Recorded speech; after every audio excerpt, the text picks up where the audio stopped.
Assalamualaikum warahmatullahi wabarakatuh. Apa kabar semuanya? Semoga dalam keadaan sehat dan tetap semangat mengikuti pembelajaran. Baiklah, di video kali ini kita akan membahas tentang sistem ekresi. Siapakah di antara kamu yang suka berolahraga? Olahraga apa yang kamu gemari? Setelah kamu berolahraga, tubuhmu pasti mengeluarkan keringat, bukan? Mengapa demikian? Hal ini terjadi agar terhindar dari zat-zat yang dapat meracuni tubuh kita.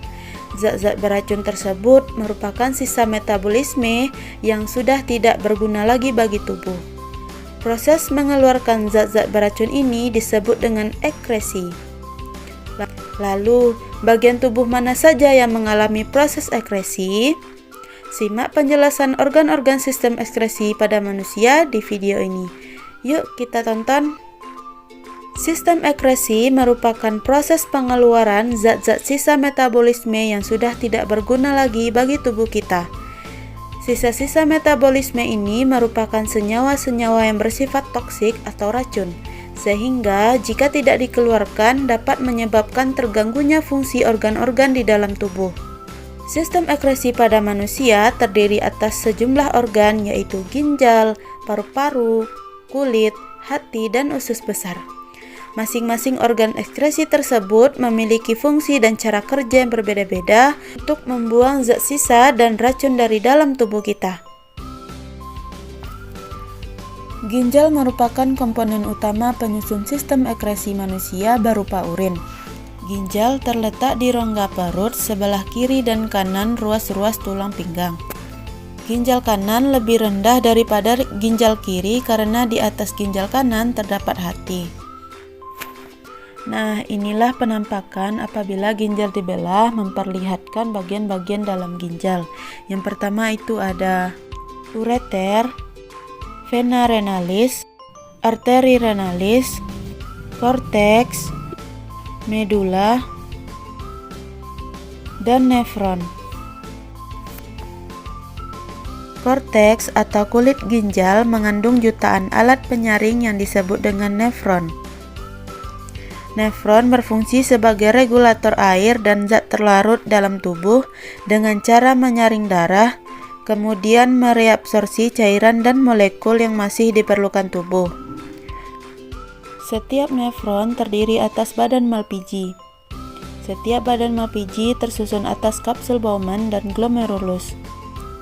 Glomerulus merupakan anyaman pembuluh kapiler. Kapsul Bowman berbentuk mangkuk yang mengelilingi glomerulus. Selanjutnya ada bagian saluran nefron atau tubulus.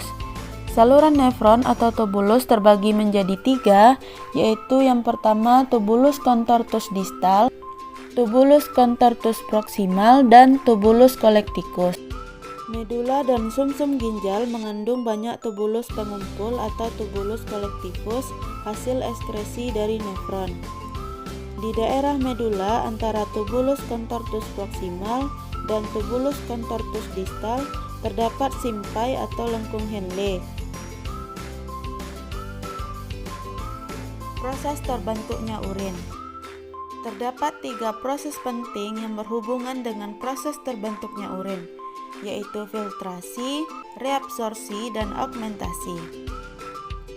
Filtrasi adalah proses penyaringan zat yang tidak berguna dan dapat menjadi racun.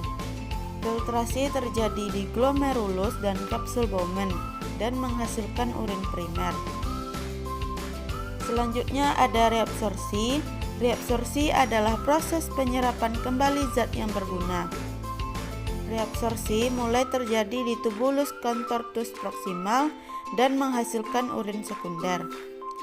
Selanjutnya augmentasi, yaitu proses pengeluaran zat yang tidak berguna dan tidak dapat disimpan dalam tubuh. Augmentasi terjadi di tubulus contortus distal dan menghasilkan urin sesungguhnya. Alat ekresi selanjutnya yaitu paru-paru. Selain sebagai organ pernapasan, paru-paru juga berfungsi sebagai alat ekresi, yaitu mengeluarkan sisa metabolisme berupa karbon dioksida dan uap air. Karbon dioksida dan uap air merupakan senyawa yang dihasilkan dari proses oksidasi zat makanan di dalam sel. Karbon dioksida dan uap air hasil metabolisme pada jaringan ini diangkut oleh darah menuju jantung dan dari jantung akan dipompa ke paru-paru untuk berdifusi di alveolus. Alat ekresi selanjutnya yaitu kulit. Kulit merupakan organ pada tubuh manusia yang melapisi permukaan tubuh. Sebagai alat ekresi, kulit mengeluarkan sisa metabolisme berupa keringat. Struktur kulit terbagi atas 3.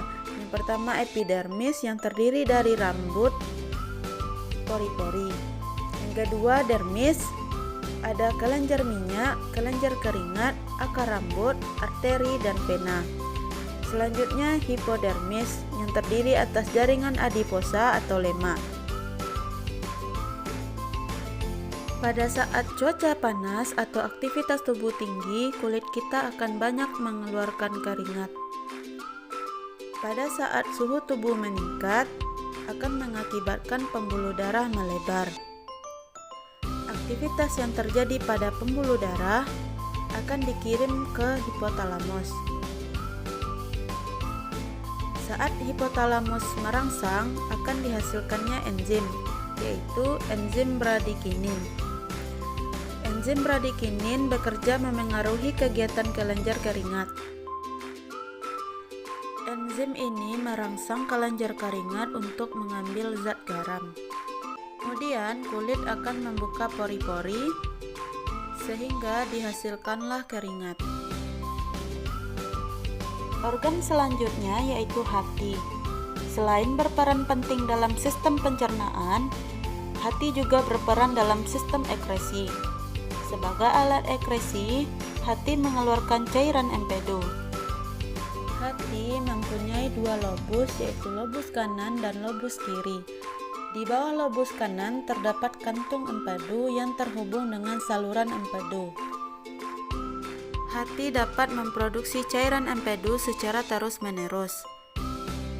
Cairan empedu berasal dari penghancuran hemoglobin yang sudah tua. Hemoglobin akan dipecah menjadi hemin, globin, dan zat besi. Zat besi dan globin akan disimpan di dalam hati, lalu dikirim ke sumsum tulang merah. Selanjutnya, hemin akan dirombak menjadi bilirubin dan biliverdin. Bilirubin dan biliverdin merupakan zat warna pada empedu dan mengandung warna hijau biru. Zat warna tersebut akan beroksidasi menjadi urobilin.